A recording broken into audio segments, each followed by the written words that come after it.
Good morning and good afternoon.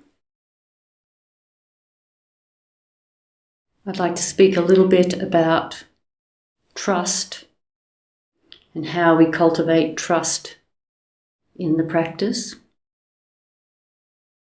I tend to like to use the word faith, but I know faith has a lot of mixed meanings for people. So trust is maybe a better word.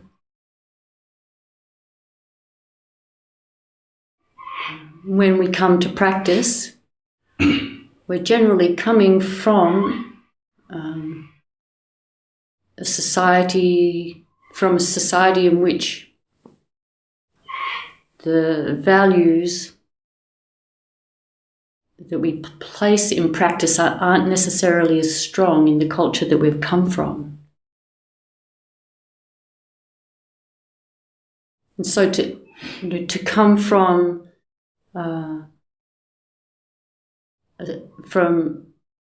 a society or from a cultural tradition that doesn't necessarily hold the same values is a little bit tricky. That transition is a little bit tricky. And we usually, I think, come because we feel that there is something lacking. There has been something lacking, and we're looking for something that maybe feels more right. So when we first come to practice, to Zen practice, we have to have a little leap of faith, just a little bit of trust in something. Even if we're not sure, we kind of need that. And I think it happens through a number of different avenues. Maybe we've met someone and there's something about them that we value. And we think, something about them that I appreciate. I'm going to trust that what they're doing might be valuable for me as well. We might have read something. We might be familiar, maybe with some aspects of Asian culture that we respect and value. But however we get there, when we first come to practice, a little bit of just faith is needed, a little bit of trust is needed just to begin.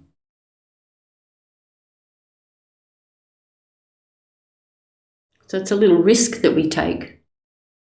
Once we've started practice,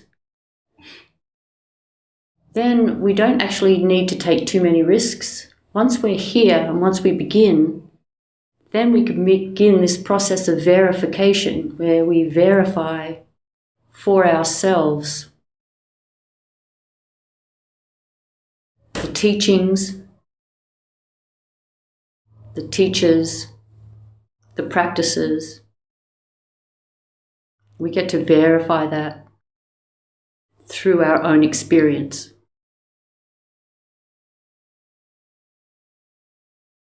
And because I think the teachings are describing reality,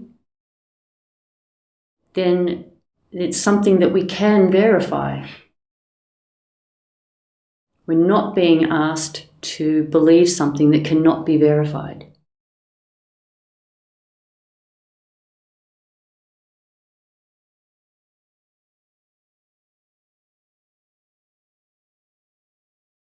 So that process of verification, I remember for myself, the process of verification was I started to notice that my own inner world became a little more settled.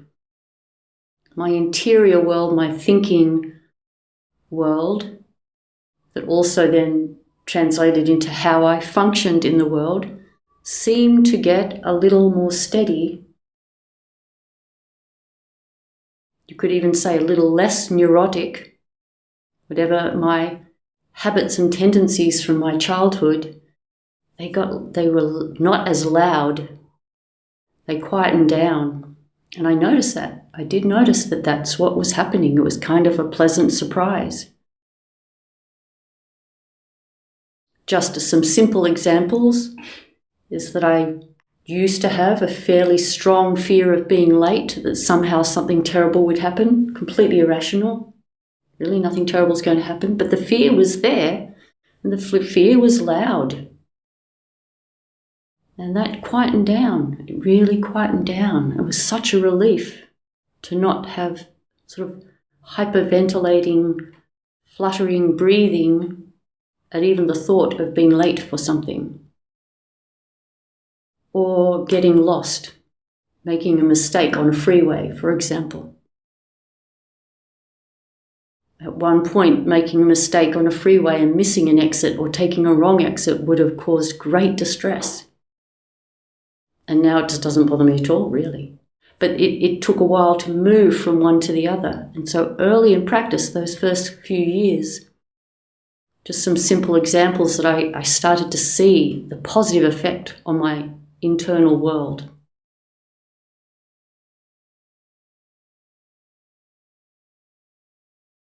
So that's what happens for us in practice. We begin to notice that it seems to work. And each of us can explain it a little differently. One way to explain it is, in practice, we're learning to not identify with as ourselves as a separate concrete entity. We're learning to relax with that, not see ourselves that way, and then fear tends to subside. Fear, anger, doubt, they seem to subside when we don't identify so strongly with ourselves and instead tend to broaden our identification more broadly with the world. Less selfing going on. So we get to practice seeing the effect of that, and then we develop trust in the teachings. And sometimes if you've been in a sangha, you also see that in other people, which is a really lovely experience to see in other people how they seem to be more relaxed, more attentive, happier, more capable, less nervous to do things. We get to witness that in others, and that's a beautiful thing too.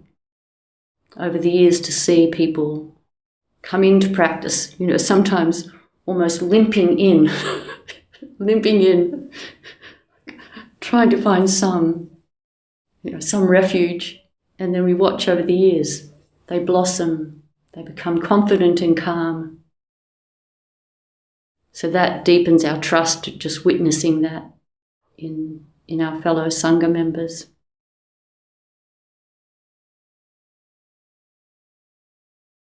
Another place that our trust starts to deepen is watching how our teachers respond to things. Just watching how they respond to the spontaneous things that happen in a zendo and in a community. And really respecting the way that they respond to things. Often if something goes just a little bit wrong, the way a teacher will just very graciously take the blame. It's very graciously, no big deal. Oh, so sorry. That must have been my fault. Or how compassionately but calmly they respond to somebody in need. Or how they don't complain. I might have noticed with the teacher, gosh, they're giving a Dharma talk every day. They're doing lots of dokusan. They're turning up for every period of zazen. They get up extra early. They end up going to bed much later than everybody else. And they're showing no signs of complaint about that. They're just graciously continuing on, So just watching them, you get to see this is the effect that practice can have. And that deepens the trust in the teachings and in the practice itself.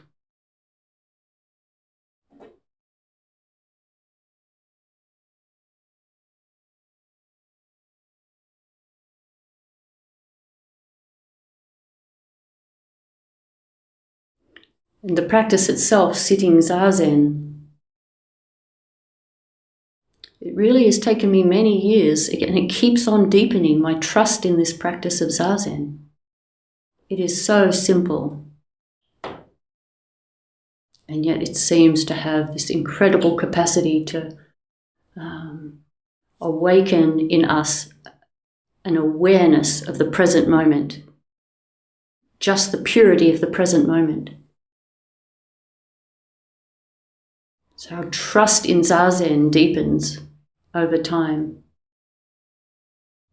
We keep doing it, keep returning to it, where it could be tempting to do lots of other things. It could be tempting to read a lot, write a lot, talk a lot about the practice. But all the teachers that I've respected over the years, what do they primarily do? They do Zazen.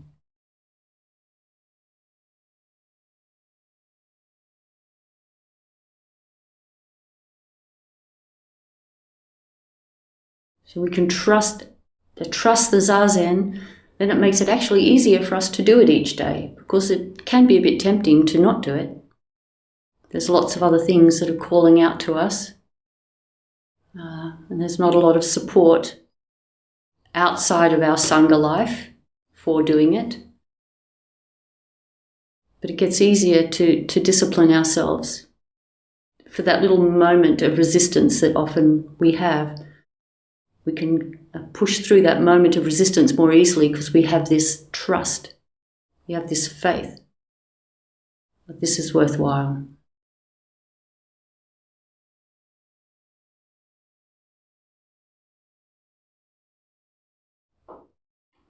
And as well as faith in the actual practice of Zazen, sitting on a cushion, on our zabutons each day, also cultivating faith in the benefit of awareness itself.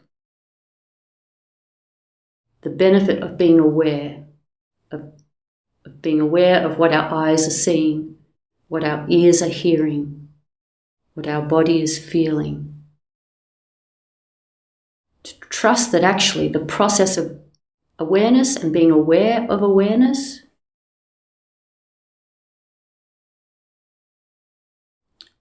is incredibly wholesome. And in some ways it's obvious that it's wholesome because now is the only thing that exists. Like now is happening, whereas the past and the future are not happening. They're ideas. They're non-existent. But in our minds, we're often imagining the past and imagining the future. But all reality is happening is in the present. Everything is happening in the present. And being aware of the present means that we're actively being, consciously being, intentionally being here with it.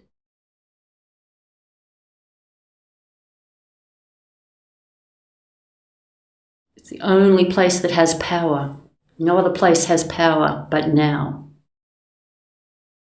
So our faith in that, our trust in awareness and awareness of awareness, our trust in that deepens. This is where the power lies.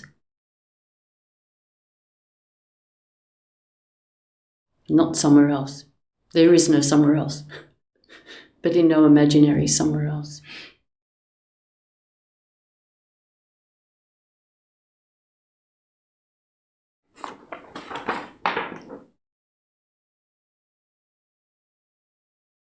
And we have lots of stories.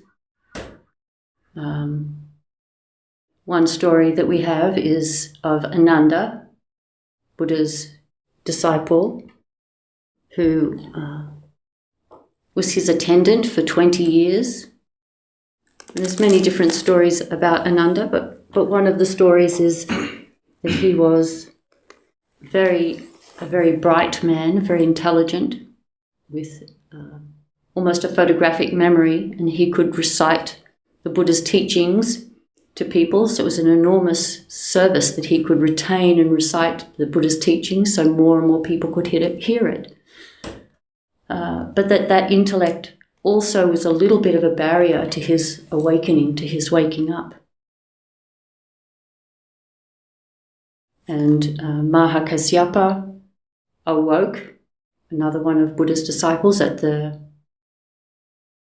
Buddha raised a flower and Mahakasyapa smiled, and the Dharma eye, the true treasury of the Dharma eye woke up in him, and then Ananda became his attendant for another, I think it's 15 years or maybe another 20 years, became his attendant. And that's a story to help us relax about time frames, that we can trust in the teachings, we can trust in the practice, and we can trust our teachers, and we don't need to worry about how long things take. That for Ananda, it took a long time. None of the time was wasted. The whole time he was practicing, he was being of benefit to both himself and the world. But it took a while for him to really fully wake up to the teachings, so they were completely penetrated to his marrow, right through his whole body, and that's okay. It's okay that it happens that way. So I'm just going to read Ananda's awakening story from the Record of Transmission of the Light.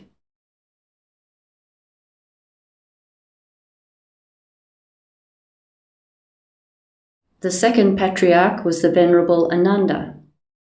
He asked the Venerable Kasyapa, Elder Dharma brother, did the world-honoured one transmit anything else to you besides the gold brocade robe? Kasyapa called, Ananda.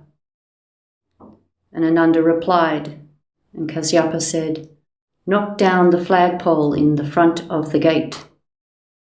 Ananda was greatly awakened.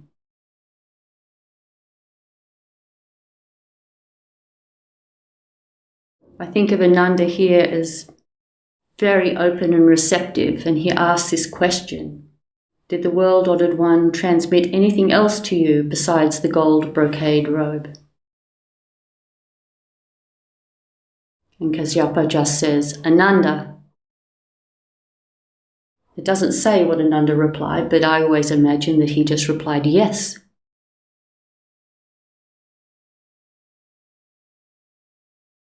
And then just at that moment, that very ripe moment, Kasyapa says, knock down the flagpole in front of the gate. Don't let there be any barrier between you, your idea of yourself, and this.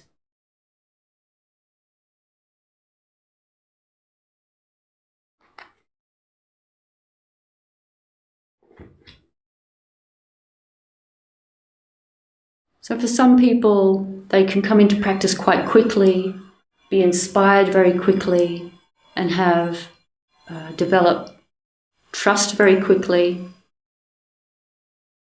and maybe wake up quite quickly. And that's great, and that's fine. And we can celebrate that. For other people, it takes more time. And we can celebrate that too. It's often cautioned that waking up too fast is sometimes a problem because it maybe isn't quite so deep. And then it can be that a little bit of a complacency sets in. And whereas someone else who maybe struggles for longer and has to have trust for a lot longer, the depth of their practice, the depth of their realization is sometimes deeper.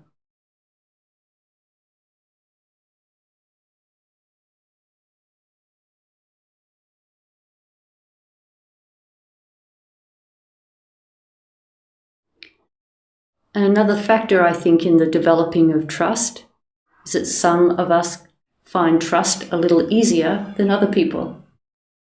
For some people,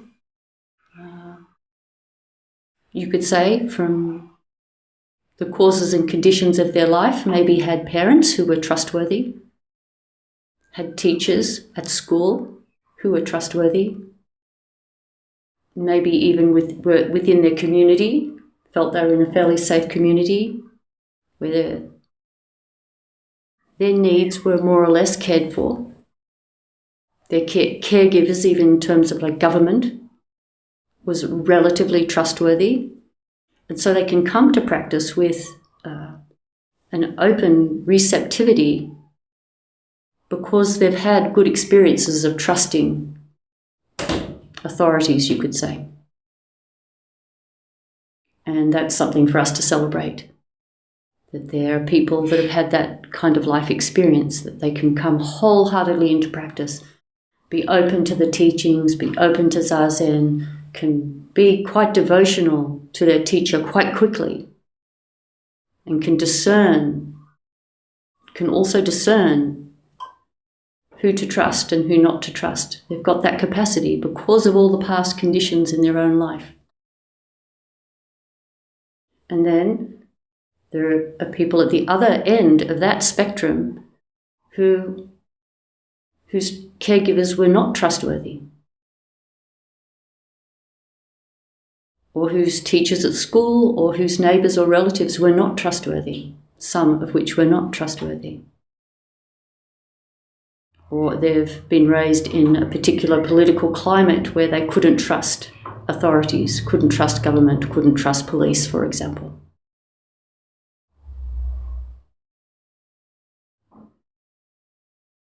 Or maybe they are a minority in a particular culture that they can't trust authorities within that culture because of the way they are perceived. So there's many ways in which people come into practice who have difficulty around trust for very good reason. And probably many of us are somewhere between those two extremes, where we have had some bruising, you could say, some bruising across the course of our life from people who we were supposed to trust, be able to trust. And there was some betrayal in some way. So I think we're very lucky that we have a practice where the emphasis is on verification, to verify for ourselves. We don't have to have blind faith. We don't even have to make a major leap of faith. There's just a little initial trust we need to have when we first come in, but from then on, we can verify it over and over and over, so then we can be sure for ourselves, this person is trustworthy. These teachings are trustworthy. This practice is trustworthy. And that also takes time. The trust becomes stronger over time.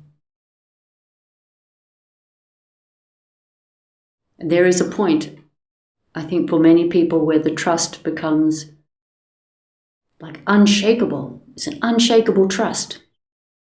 But it's also kind of relaxed and unshakable. Like it's not rigidly unshakable. It's like, yeah, I'm unshakable on this one, but it's kind of relaxed. It can be relaxed because it comes from this self-verification, so it doesn't have to be hard. It doesn't have to be a hard kind of unshakable, because there's no need to have a wall of any sort. There's no need for it to be rigid. People can come in and challenge, and you can say, that's very interesting, and engage with that.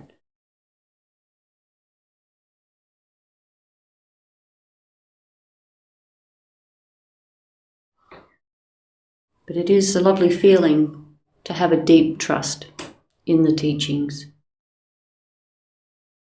And as we develop more trust in the teachings, some of the teachings which are not so easy to understand, which are counterintuitive, at face value, they don't feel like they really lead to compassion.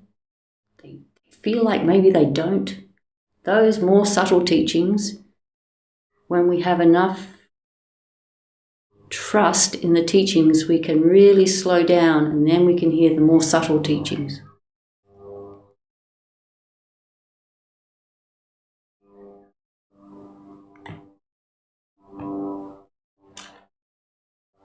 And also, not just some of the teachings are a little counterintuitive. Sometimes some teachers are a little counterintuitive. Not all teachers are easy to like or easy to trust because of their style. Some teachers take more time for us to develop a trust in them.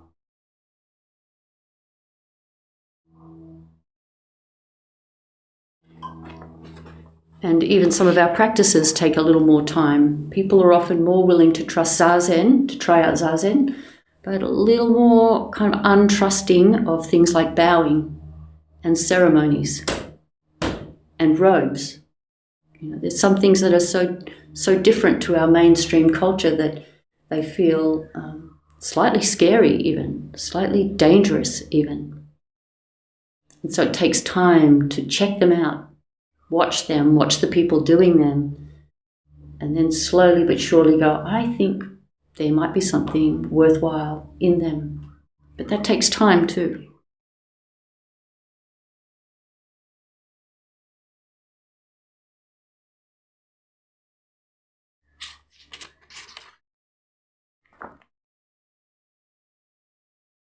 I'd like to read Case 86 from the Blue Cliff Record, Yunman's Kitchen, Pantry and Main Gate. Yunman imparted some words saying, everyone has a light. When you look at it, you don't see it and it's dark and dim. What is everybody's light? He himself answered on their behalf, the kitchen, pantry and the main gate. He also said, a good thing isn't as good as nothing.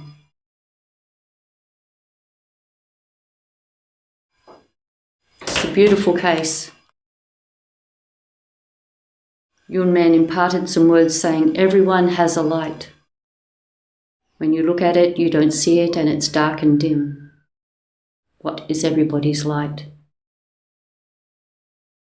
So the first thing I noticed with this case is that he says everybody has a light.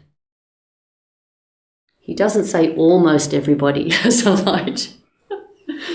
He doesn't say that. He doesn't say almost everybody. He says everybody has a light. That in itself is just a teaching to really sit with. Could it be true that everybody has a light? If we have a little bit of trust, then we can really sit with that and go, maybe that is true, everybody has a light. And we can keep sitting with it, everybody has a light. And then say to ourselves, not nearly everybody, everybody. We can say that to ourselves, everybody has a light. And we can ask ourselves, what is everybody? Very easy habitually to have default idea of what everybody is, and it's excluding something. So we have to examine very closely, what is everybody? What do the teachings say about everybody?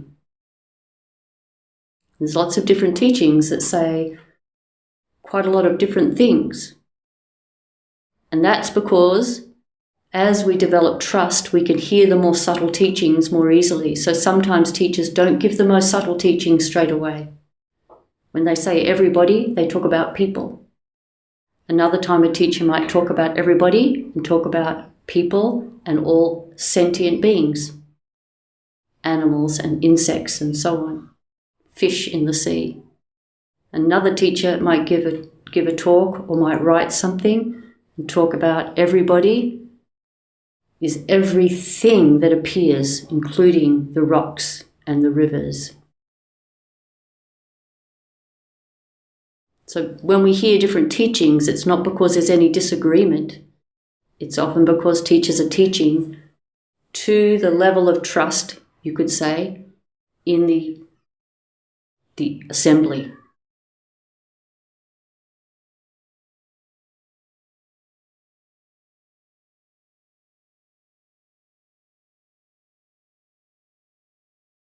And Yunmen also says that this light is hard to see, is dark and dim. And this can be very helpful when we're having trouble seeing the light in someone. We can remind ourselves everybody has the light, but sometimes it's hard to see. Sometimes hard to see in ourselves, sometimes hard to see in others. But if we have this, developing this trust, we can say it's there, it's just hard to see. And that can help us be more compassionate and more understanding. But then he ends that case by saying, something good is not as good as nothing. Which is, when I first came across this case, that felt quite unusual. It didn't feel like it went with the first part of the case. Why is this line at the end saying, something good is not as good as nothing? But just being with it again, this cultivating of trust in the wisdom of these words. What could Yunmen be saying here? What's he conveying to me here? Maybe you could say it's not to get too caught up in the light itself. We can start to turn light into something and then get caught up in that, like, how bright is my light? Or something. I mean, any number of ways that we can actually get even trapped by a word like light or an idea of Buddha nature. So he just to remind us, he says, something good is not as good as nothing. So everybody has a light, but don't get caught even by that.